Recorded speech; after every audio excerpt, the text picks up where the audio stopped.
So, a big bit of news today for Impact Wrestling, and that is that one half of the Knockouts Tag Team Champions, Jordynne Grace, has re-signed with the company. She has signed a multi-year contract extension with Impact Wrestling. It's a massive, massive story. It's a big deal, and that is that Jordynne Grace has signed a multi-year contract with Impact Wrestling. Now, the former Knockouts champion and one half of the Knockouts Tag Team Champions revealed the news to Pro Wrestling Illustrated this week. Now, Grace spoke about her pending free agency whilst on the Wrestling Perspective podcast. This was back in March. She said, quote, at the time, "Honestly, I have no idea what's going to happen when my contract is up with Impact in May. I have no idea. I can't foresee the future, and who knows who's going to offer me something or if I'm going to stay here. I truly have no idea.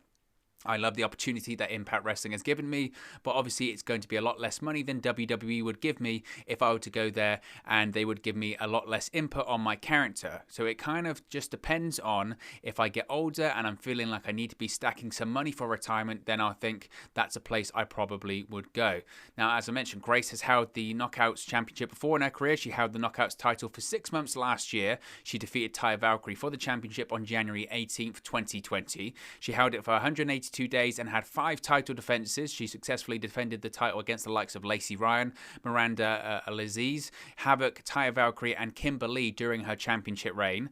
Now, Grace will face Tasha Steelz in singles action next week on Impact. Her tag team with Rachel Ellering will then defend the Knockouts Tag Team Championships against Fire and Flavor, which of course is Kira Hogan and Tasha Steelz, on May 15th at Under Siege. Now, to be honest, this story, when it came out, I must say, was taken slightly aback by it because, I mean, and don't get me wrong, this is a really big deal for Impact Wrestling. It really is a massive deal for Impact. And the reason I say it's a massive deal for Impact Wrestling is that over the course of the last 12 months or so, and I guess just historically in general, Impact Wrestling recently, if a contract is expiring for a major talent, not all the time, but most of the time, if a contract's expiring for a major talent, that talent tends to leave. That talent tends to go elsewhere, whether that's WWE, AEW, New Japan, or wherever. They tend to leave. And Jordynne Grace kind of mentioned it there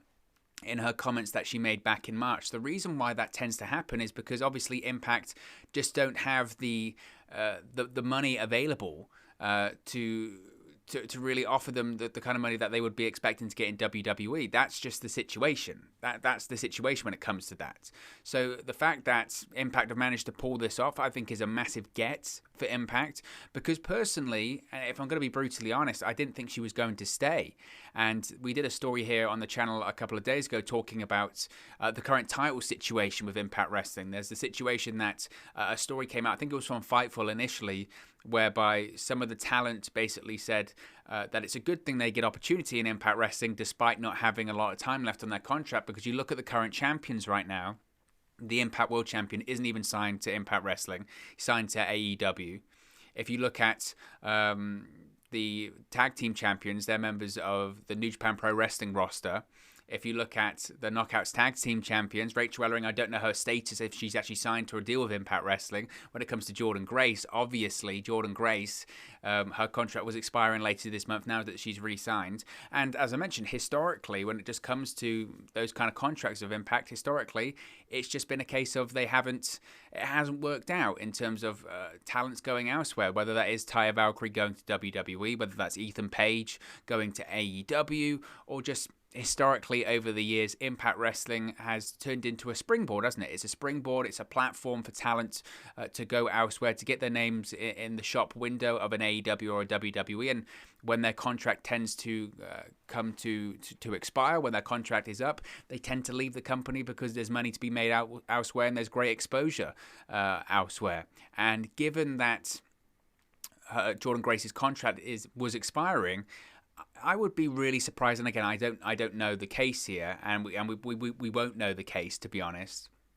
But I would be very surprised if WWE at least didn't reach out. I think WWE would look at a Jordynne Grace and say, that's exactly what we want and what we need in our women's division, whether that's on Raw, SmackDown, or NXT. Obviously, she would go to NXT first. She doesn't have the name recognition to go straight to a Raw or SmackDown. She would go to NXT. But Jordynne Grace is a really unique talent. a really unique talent in the sense that there aren't many people that look and work like Jordynne Grace. Obviously, she's got a really unique look. She's got a unique physique, and she's got a unique skill set of this real powerhouse female pro wrestler. And I think she's really unique in that sense. And she's got a lot of charisma. She's a great worker. I would be stunned. I really would be stunned if WWE didn't at the very least look at Jordynne Grace at some point and say, we need to be signing someone like that, or we certainly need to be making an offer for Jordynne Grace. So I'm surprised she stuck with Impact Wrestling again, just because I thought there would be interest. I thought there would be interest in her. But don't get me wrong. As I mentioned, it's a huge statement by Impact Wrestling. It's a huge statement of intent to sign someone of that caliber to their roster.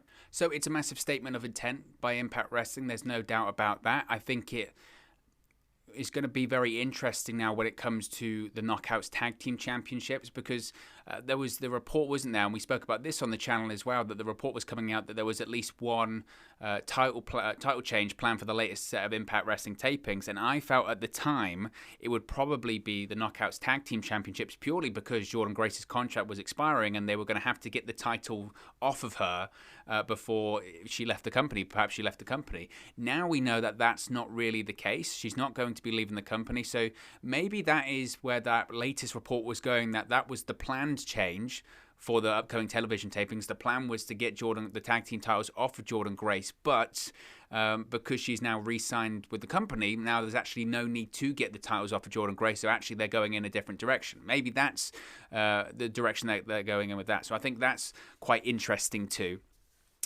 When it comes to her future, I mean, it said a multi-year deal. So, of course, that's more than 1 year. So that means, at the very least, she's going to be sticking around with Impact Wrestling until 2023, which, again, is significant because I think now, and I'm a big proponent of the Impact Wrestling Knockouts division, I think, and I've been very vocal about it in the past, that for me, the WWE Women's division right now is, frankly, a bit of a mess, to be honest. It is a bit of a mess.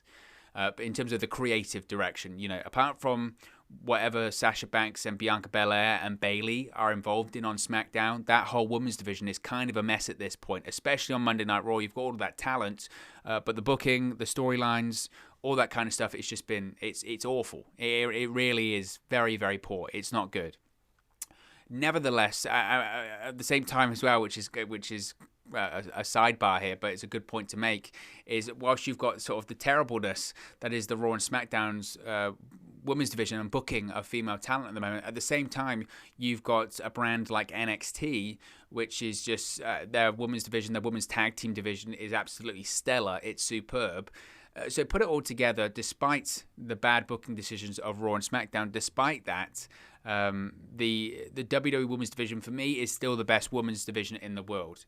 That's because of the talent I think they have available to them. WWE, for their bad booking of female talent and their bad writing of female storylines, they certainly have a plethora of talent, and on top of that, of course, they do have a commitment to women's wrestling. You can't argue that they don't have a commitment to women's wrestling. This is a company that has had females main event WrestleManias was 2 out of the last 3 years.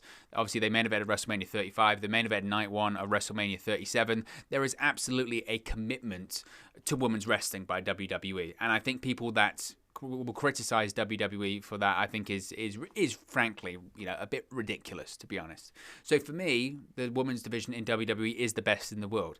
Now, a second, for me, again, this is just opinion, and that's what this channel is all about. It's about opinion. For me, the second best women's division, maybe in North America. I don't know about the world, because obviously I know that there's companies in Japan that are specifically female companies, Joshi companies, all that kind of stuff. I don't really watch that, so I wouldn't know. But from what I've seen, the second best women's division in the world is the Impact Wrestling Knockouts division.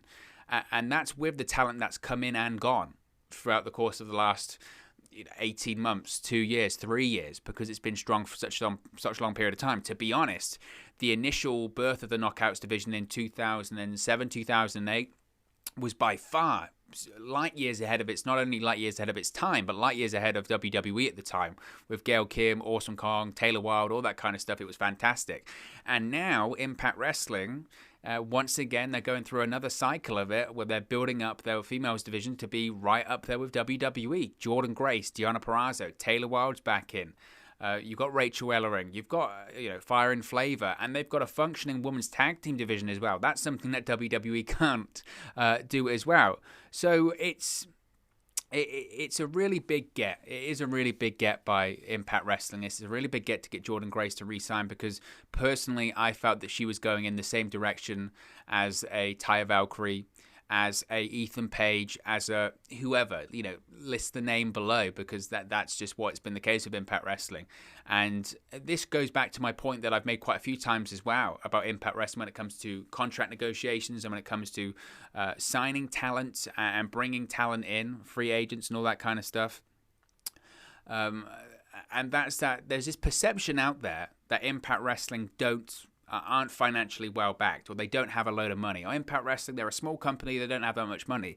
Incorrect. That is just not true. That is such a myth at this point, is that Impact Wrestling isn't this well backed and I don't want to say rich, because I think that's an oversimplification of it, but this isn't this financially well-backed company. They are. Anthem are a very wealthy company. They own their own cable network. They own Impact Wrestling. Impact Wrestling, if necessary, if they want to, can certainly splash the cash, if you will, and they've done that in the past. When you look at people signings like the Good Brothers, when you look at, they had negotiations with Kenny Omega prior to AEW being a thing. They had negotiations with Chris Jericho prior to AEW being in existence, and Kenny Omega and Chris Jericho were both very close to coming in and making a few appearances of Impact Wrestling. People will scoff and people will roll their eyes and go, that's not true, that's just hearsay, that's just Don Callis saying stuff or whatever, but it's true, that is the case. And you don't nearly work out a deal with someone like Chris Jericho, again, before AEW. So this is a time where he really was in so much demand, because he's only ever been in WWE for so many years since being in WCW. You don't work out a deal and pretty much have it agreed unless you're financially well backed. And that's what Impact Wrestling are. If push comes to shove, they can cough up the money required. Now, is this the case with Jordynne Grace here? I don't know. If I was an Impact Wrestling executive vice president, if I was Don Callis, or I was Scott D'Amore, or I was Ed Nordholm, or I was whoever that's involved with Impact Wrestling right now, I would be saying to those higher up in Anthem, look, Jordynne Grace is someone we can build the Knockouts division around. We are known for having a really strong women's division. We've been a bit of a pioneer over the years when it comes to female wrestling, promoting female wrestling. Having female wrestling mean something, having female wrestling be a draw, having female wrestlers be in the main event and be in the highest drawing segments of the show. That's what Impact Wrestling has been doing for a long, long time. It's a cornerstone of what we are and what we still are today. With people like Deonna Purrazzo and people like Jordynne Grace, we can't afford to let another female slip through the cracks and go to WWE and be incredibly successful. If they want to stay, let's find a deal, let's work something out so we can keep them here. And that's what Impact Wrestling have done with Jordynne Grace. That's what they've done with her. And as I mentioned, I think it's a massive signing. I think it's a massive get for Impact Wrestling, because they're not only making a statement to other companies, but they're making a statement to their own roster, in the sense that, no, you don't have to. You don't have to go to a WWE. You don't have to go to an AEW if you don't want to. If you're happy here, if you like what we're doing here, we can work something out. We can figure it out. And we've seen that now with Jordynne Grace deciding to stick around. Sami Callihan re-signed with Impact Wrestling last year. I think that was always a given. I never felt that he was going to leave. But an interesting one as well, Trey Miguel. That's another interesting one. Trey Miguel, of course, he left Impact. His contract expired with the other members of the Rascals. And they've gone to WWE and they've had success now. They're the NXT Tag Team Champions, MSK. But Trey Miguel, for not really financial reasons or anything like that, more for family reasons, decided, you know what, I don't want to move to Florida. I'm going to stick where I am. And now he's thriving once again in Impact Wrestling. I think Impact Wrestling are kind of telling messages to their talent at this point. You know what, you don't have to leave. You don't have to leave. And we're not saying that because we're greedy and it just benefits us for you to stick around. And we're not trying to hold you down or anything like that. It's because look at what we're doing. We are kind of going places. Are we Impact Wrestling of 2006, 2007, 2008, 2010? Are we going to be like that again? I don't know. Who knows? They're not on a cable network like Spike TV like they used to. They don't have the exposure that they once had. They don't have the stars in their company that they once had or anything like that. It's sometimes to compare Impact Wrestling to TNA, I think is almost they're almost different companies at this point. So I don't know if necessarily comparing them is fair anymore. But what they can say to their talent is, look, we've got a really good in-ring product. We've got a great base of fans that are really engaged in what we do. They're happy with what we do. They like what we do. We're doing some of the best business we've done in a really long time. We've got open relationships now with AEW, New Japan, and AAA. So if you want to work for those companies, if you want to have some appearances or you want to work the indies, we can work it all out. We're very flexible. We've got talent coming in here on a short-term basis or just on a cameo basis. You can work with them. You can have your outside projects. You can have Cameo. You can have Twitch. You can have YouTube. You can have whatever you want. We just want to have a really great in-ring product and a television product that people are excited about, and we're doing great stuff. Impact Rebellion was the best pay-per-view in terms of exposure and in terms of buys and in terms of streams that we've had since Anthem bought the company back in 2017 from Dixie Carter. We're doing things. We're going places. They might not be the places that we were going in the mid-2000s, but we're getting this cult following now, and people like what we're doing. So stick around, because if you stick around for a couple more years, who knows what could happen in the future. And I think that's the message they're sending out. And they're not just sending them out to the likes of Jordynne Grace, but by signing Jordynne Grace and re-signing Jordynne Grace, they're saying to the roster, you don't have to leave. You can stick around because we're doing good things in Impact Wrestling. So a really good, exciting time for Impact, and a massive signing, a really big signing for Impact Wrestling.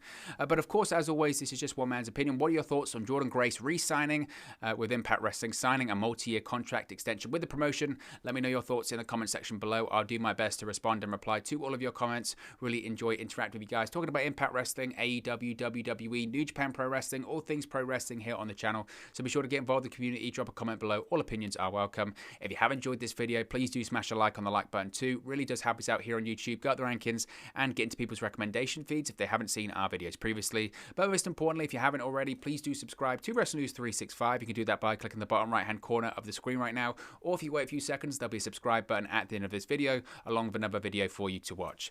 Thank you very much for watching, listening, streaming, or have you come across this video today, and I'll speak to you again very, very soon. Hey guys, thank you for watching, listening, streaming, or however you come across this video today. Be sure to click on the video on the right there to watch our next video, or click the bottom there to subscribe, or the bottom right hand corner. Thank you very much, and I'll speak to you again very soon.